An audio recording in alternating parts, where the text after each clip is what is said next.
Dust clung to everything. The track railings, the sun-bleached bleachers, even the cracked sunglasses hanging lopsided on the face of a man who hadn't smiled in a long time.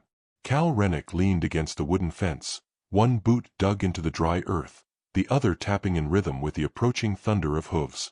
He didn't blink as the racers surged past in a flash of muscle and fury, their jockeys crouched low, spines like tension wires, riding beasts worth more than anything Cal had ever owned. He didn't cheer, didn't scoff, just watched, silent, like a ghost too stubborn to leave the world he no longer belonged in. The finish line tore past. The crowd roared. Somewhere, champagne bottles popped.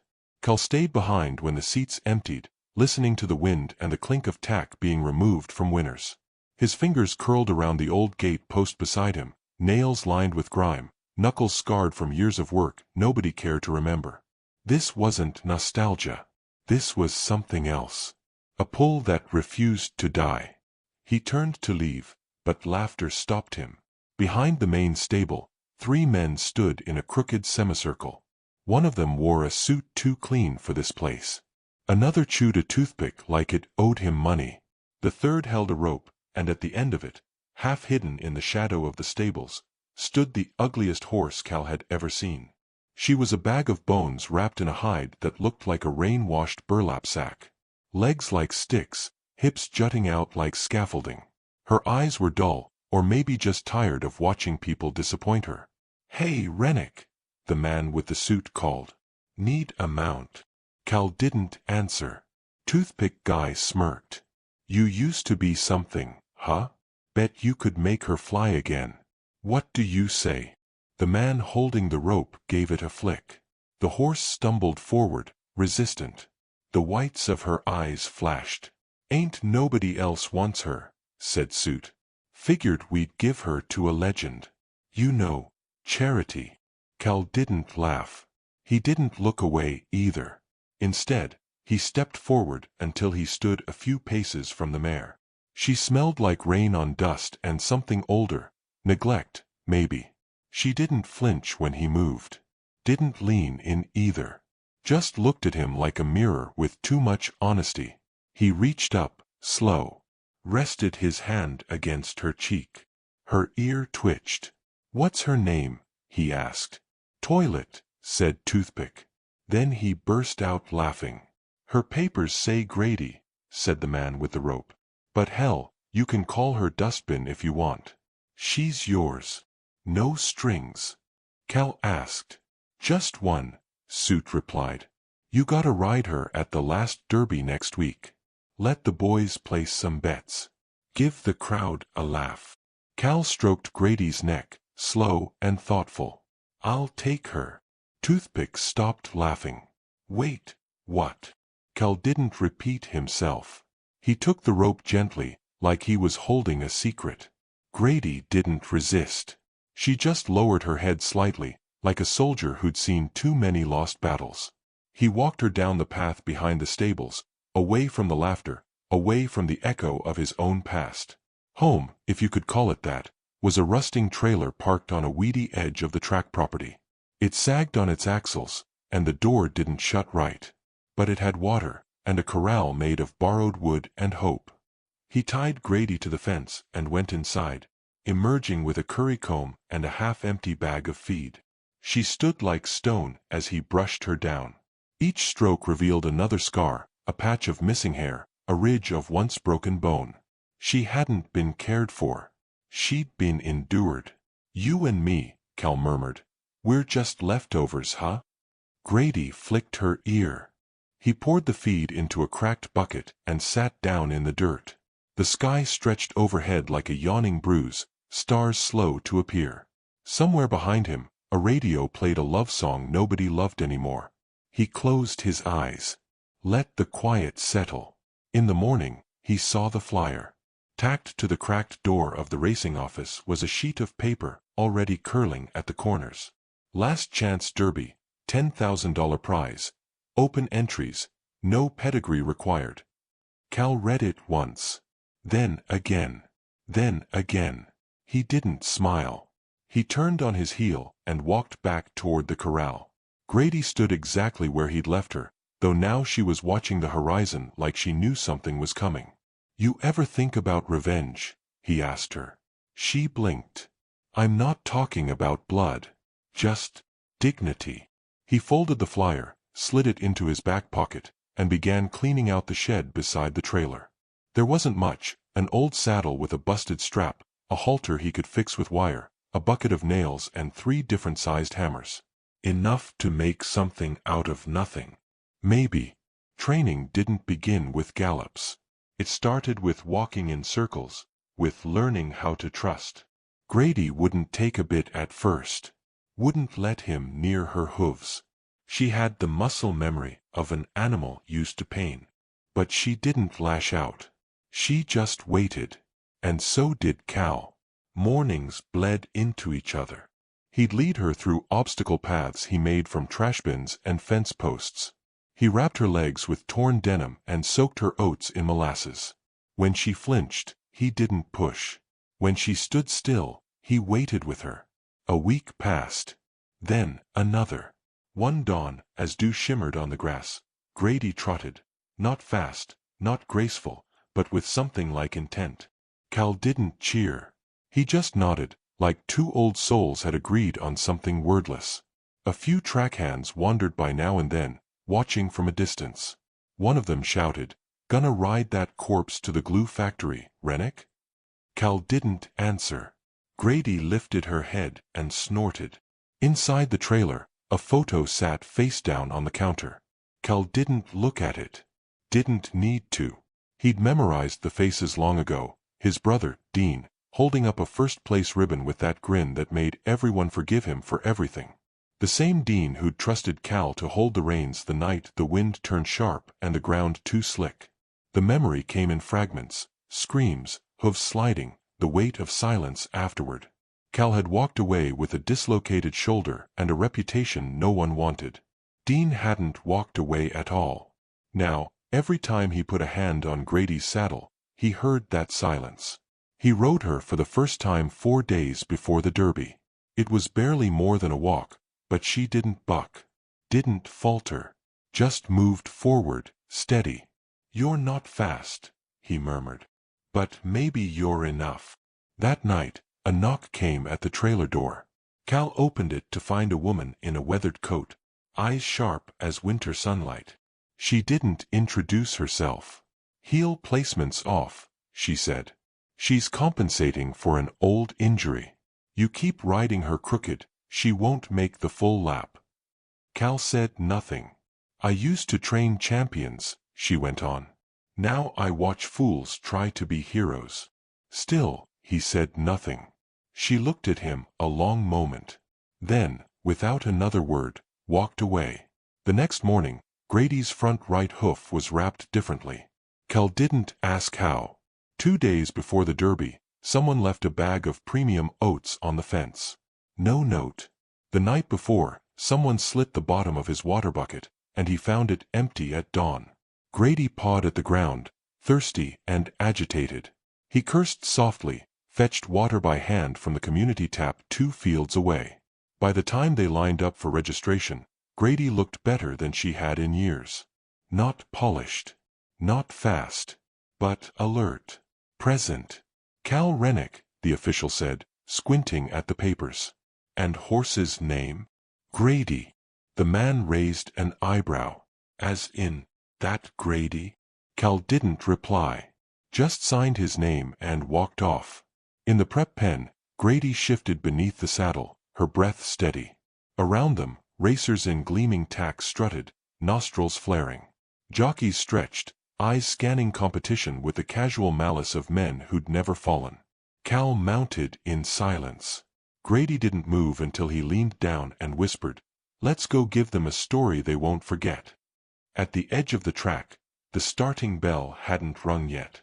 The sun sat low, casting long shadows over the dirt. The crowd was smaller than in past years, just enough to judge, not enough to forget. Someone near the railing barked, "Hey Rennick, hope you brought a shovel." Laughter rose again, thin and brittle. Cal didn't turn. Grady's ears twitched, but she held her place. He took a deep breath, chest rising beneath the threadbare fabric of his shirt. The reins were taut in his hands. For a moment, everything slowed, the murmur of the crowd, the buzz of the speaker system, even the wind. And in that pause, Cal looked ahead, not at the track, not at the finish line, but at something else. A possibility. A promise. Grady took one step forward. Just one. But it was enough. The bell hadn't rung yet. But it would. And when it did, they'd run. They'd run not because they were expected to, but because they had no one left to prove wrong, only each other left to believe in. The morning light cut through the haze like a blade. Dust floated in the air, suspended between one breath and the next, as Cal tightened the girth strap with deliberate care. Grady stood quiet under the saddle, still and aware, like she knew the work wasn't over. Cal's hands were calloused and cracked, but steady. Every movement was slow, not because he lacked urgency, but because there was no room for mistakes anymore. He mounted with a grunt, and let the reins slack just enough. Grady moved forward, her hooves pressing into the soft dirt like she was testing the earth itself. Cal didn't direct her at first. He just let her walk, watching the rhythm of her stride, listening to the breath through her nostrils. There was a hitch. A subtle favoring of her front right. Not pain, just memory. They trained in silence. No stopwatch. No screaming. Just distance and persistence. Cal marked out a quarter-mile path between fence posts, then lengthened it when Grady began to anticipate the turn. He spoke to her only in murmurs. Encouragements. Instructions. Sometimes just nonsense to fill the space between hoofbeats. She responded not with gestures but with presence. A slight lean toward him when he shifted in the saddle. A glance back when he dismounted. The others on the track noticed. Not all at once, but in glances and mutters. At first, they watched like one watches a car crash, unable to look away, certain it would end in wreckage. Then something shifted. Someone asked what Cal was feeding her. Someone else asked if he'd changed her shoes. No one laughed. Not anymore. He felt the pressure building like a storm just past the horizon. Not from the crowd, but from within. He couldn't afford to hope. Hope was luxury. All he had was repetition. Until one day, Grady galloped, not a sprint, not a burst, but a measured, sustained push. Her legs didn't tremble. Her gait didn't stutter. She just moved, raw and real, like something reawakening. Cal dismounted, breathless, and rubbed her neck. "That's it," he whispered. "That's all we need." The woman returned the next day. No introduction, again. Just that coat, that steel gaze, and a piece of chalk she used to draw something on the side of the corral. "Stride correction," she said. "You've been letting her crossfire too long. Fix that, or she'll pull a tendon." Cal opened his mouth, then closed it. He watched her adjust the placement of a ground pole, watched Grady step over it with surprising precision. "Why re you helping me?" he finally asked. "I hate waste," she replied. "And I hate cruelty. Someone made that horse feel worthless. Someone made you feel the same." She left before he could ask her name. That night, Cal found himself standing at the fence long after dark, the moon silvering Grady's back as she slept. He thought about Dean. The last time they rode together, the way the wind had howled like it knew. He hadn't spoken his brother's name aloud in months. Years, maybe. He remembered how Dean had laughed before every race, not because he thought he'd win, but because he loved the ride. Cal never laughed. He studied, plotted, analyzed. He had always been the serious one, the strategist, until the accident, until the guilt settled in like a second spine, rigid and unyielding. Now, as he watched Grady twitch in her sleep, he wondered if she dreamt about her past the way he did. Wondered if she had once flown, before the falls. The following morning, a reporter showed up. Young, sharp, predatory smile. "Heard a rumor," she said. "Guy who used to ride for Belmont is entering the Derby with a rescue horse and no sponsor." Mind if I ask a few questions? Cal gave her 5 words. Not doing it for headlines. Then he turned and walked away. But the rumor caught flame. Soon, whispers followed him wherever he went. Is it true? They'd ask. You really think you can win on that ragbag? One stablehand offered to buy Grady's saddle for scrap. Cal didn't answer him either. Instead, he trained harder. Longer. He timed Grady's runs, not for speed but for consistency. Every lap counted. Every mistake was noted, adjusted, improved. Then someone cut the corral fence. It happened during a thunderstorm. Cal had gone into town for feed. By the time he returned, the rain had turned the ground to soup and Grady was gone. Panic hollowed his chest. He ran into the darkness, boots slipping, shouting her name like it meant something. For an hour, he searched. Found only mud, hoofprints, lightning. And then, a shadow. At the edge of the property, just before the old drainage ditch, stood Grady. Soaked, trembling, eyes wild. She didn't bolt when he approached. She just stared, like she'd been waiting for him. He walked slowly, arms wide. It's okay, he whispered. I'm here. She stepped forward. 1 step. Then another. He took the halter gently and led her home. Back at the corral, May, he had finally learned her name, was fixing the fence. Her hands worked fast, methodical. She didn't look at him when she said, "People don't like stories where the broken win. Makes them nervous." He didn't respond. Just helped her finish. By the next day, Grady was limping. Not bad, but enough. Strain, May said after examining her. Rest her. No gallops for 3 days. But the race. She won't make it if she's lame. Cal paced the yard like a caged animal. 3 days. That was everything. But he obeyed. Walked Grady slowly. Massaged her legs with liniment. Sang to her when no one was around, low and off-key. She listened. He could tell. On the 3rd day, she walked sound.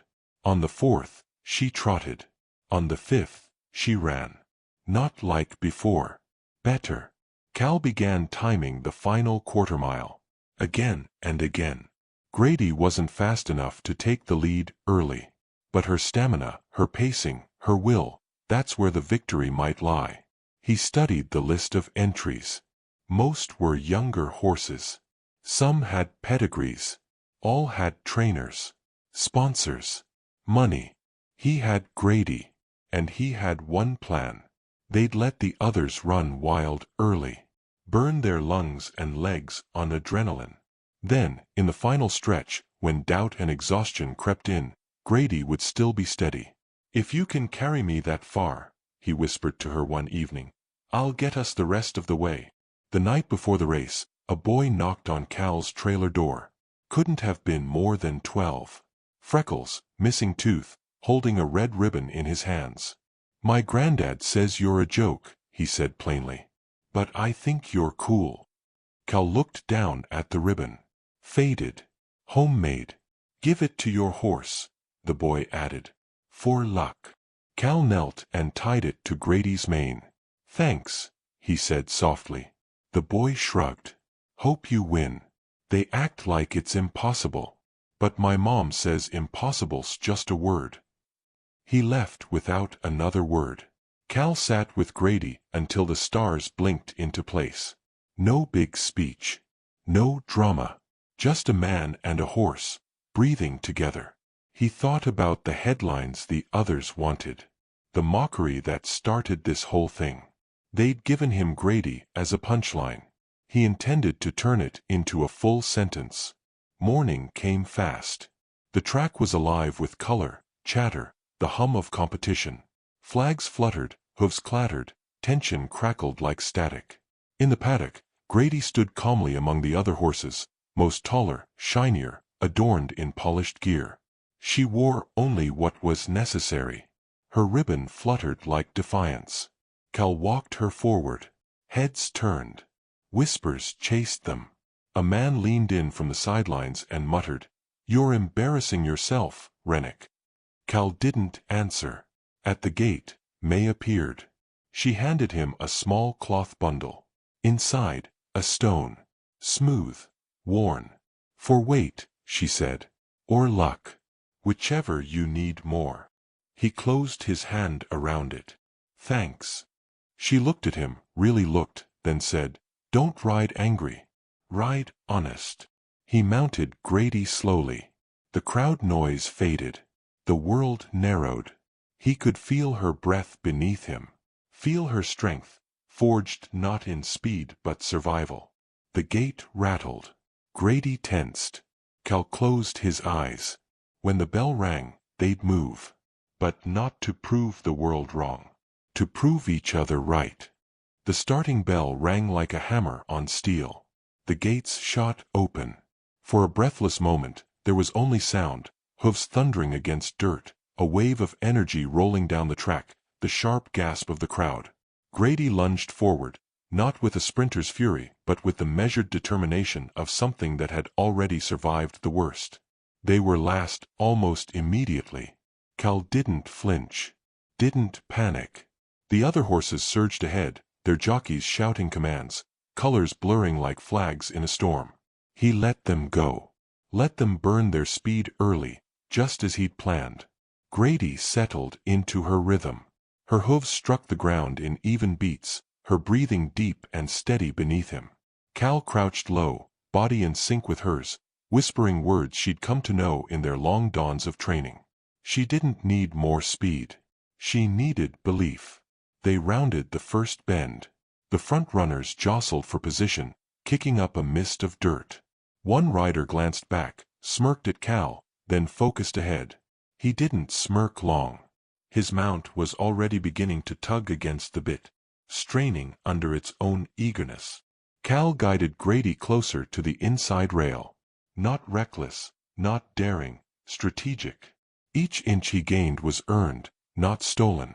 Half a lap in, the announcer hadn't said their name once. Cameras ignored them. The crowd barely noticed. Good. By the halfway point, a few horses began to falter, legs churning too fast, breath shortening, mouths lathered with foam. The pace was too aggressive. Cal had counted on it. He gave Grady the smallest squeeze with his knees. Her ears flicked back, caught his signal, and responded. They began to pass. First one, then two. Not in a blur. Not in a rush. Like a tide reclaiming lost ground. Cal felt the track shift beneath them, felt her gait tighten with focus. The saddle creaked softly. Dust rose in their wake. The crowd was noticing now. The announcer stuttered, uncertain. And from the rear, "It looks like, Rennick? Is that Grady?" Another horse veered too wide on a turn, losing precious seconds. Grady slipped inside the gap, gliding through like smoke. Cal felt a thrill rise, instinctively suppressed. This wasn't celebration. This was war, fought with silence and stamina. Then came the third quarter. That's where the ghosts waited. He felt them before they appeared, memories, uninvited and sharp. Dean's laughter, riding beside him. The scream of horses the night it all went wrong. The twisting blur of reins and hooves and darkness. For a second, Cal wasn't on Grady. He was back on that rain-slicked track, holding reins that didn't respond, watching his brother fall in a silence louder than any scream. His breath caught. His grip faltered. Grady stumbled. Not a fall. Not a full misstep. But enough. She recovered quickly, ears pinned back as if to ask, "Where were you?" Cal closed his eyes. One breath. Two. Then he leaned forward again and whispered, "I'm here." Grady responded with a surge, not reckless, but renewed. She trusted him, but she needed him present. Not stuck in the past. They were neck and neck with the third-place horse now. The crowd was roaring, disbelief turning into awe. Cal caught sight of May in the stands, arms crossed, her face unreadable. But her eyes, those told him everything. She believed. He focused again. Two more ahead. The leader, a gleaming chestnut named Harbolite, still held a slim margin. His rider was good, young, aggressive, talented, but not patient. Not today. Grady's breathing grew heavier. Her legs ached beneath him. He could feel it in the slight drag of her stride. She was giving him everything. Every stride was a question. Is this enough? He answered with calm hands and quiet strength. The final bend loomed. They had one shot. Cal shifted his weight, gave a signal with his heel. Grady angled in tighter, inches from the rail. Harbolite stayed wide, pushed by the second-place horse drifting outward. Now. Grady lengthened her stride, not in desperation, but in rhythm, deep muscle memory summoned by faith. She slipped between them, her shoulder brushing against Harbolite's haunch. The crowd exploded. The announcer shouted, voice cracking, "Grady, Grady, is in the lead with 200 meters to go." Cal didn't think. He felt. The wind in his ears, the burn in his thighs, the raw effort in every inch of Grady's motion. She was flying in her own way, not with speed, but with purpose. But Harbolite wasn't done. The jockey whipped hard. The chestnut surged forward again, drawing even. Side by side. 50 meters. The world shrank. No crowd. No announcer. Just heartbeat and hooves. Cal could see the finish line, white tape fluttering like a dare. "Just you and me," he whispered. "One more step." Grady pushed. So did Harbolite. Cal heard the chestnut's breath hitch. A second of falter. Not weakness. Just less. Grady didn't falter. The tape struck his chest, then snapped. For a second, silence. Then sound returned in a flood. Shouts, gasps, a rising wave of disbelief. Cal didn't raise his hands. Didn't whoop or cry. He leaned forward, pressed his forehead to Grady's neck, and stayed there, shaking. The announcer's voice came after the delay. Official confirmation, the winner, by a nose, Grady, ridden by Cal Renick. Applause. Then cheering. Then something stranger, quiet. Not from lack of care, but reverence. Like the crowd was holding its collective breath, afraid to break the moment. Cal dismounted slowly. His knees almost gave, but he steadied himself on the saddle horn. Grady stood firm. Her head hung low, but not in defeat. In peace. May was already at the gate. Cal met her eyes. She didn't smile, but she nodded once, and that was more than enough. Someone tried to push a microphone in Cal's face. He stepped back. "What do you have to say about this unbelievable upset?" the reporter asked breathlessly. Cal looked at Grady, then at the crowd. "They gave me a joke," he said. She gave them a reason to believe again. He walked Grady back to the barn, the noise fading behind him. There was no victory lap. No parade. Just soft words in her ear as he untacked her, wiping the sweat from her flanks, brushing her mane down smooth. "You did it," he whispered. "You didn't need to. But you did." She turned her head slightly, and for the first time, pressed her muzzle gently against his chest. Outside, people argued about odds, speculated about comebacks, theorized about what would happen next. Inside, Cal sat on a stool beside Grady's stall and rested his head against the wood. He didn't cry.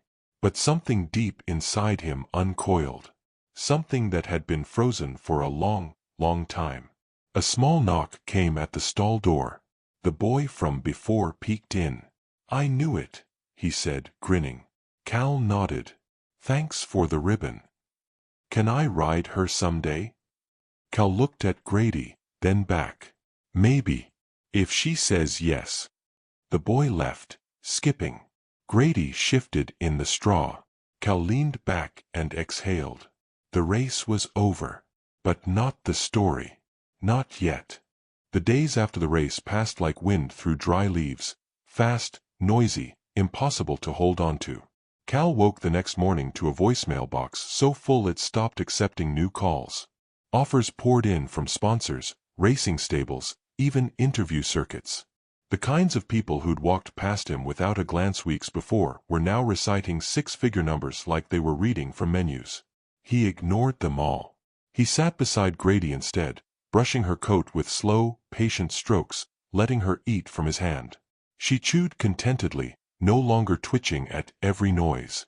Her ribs no longer jutted sharply.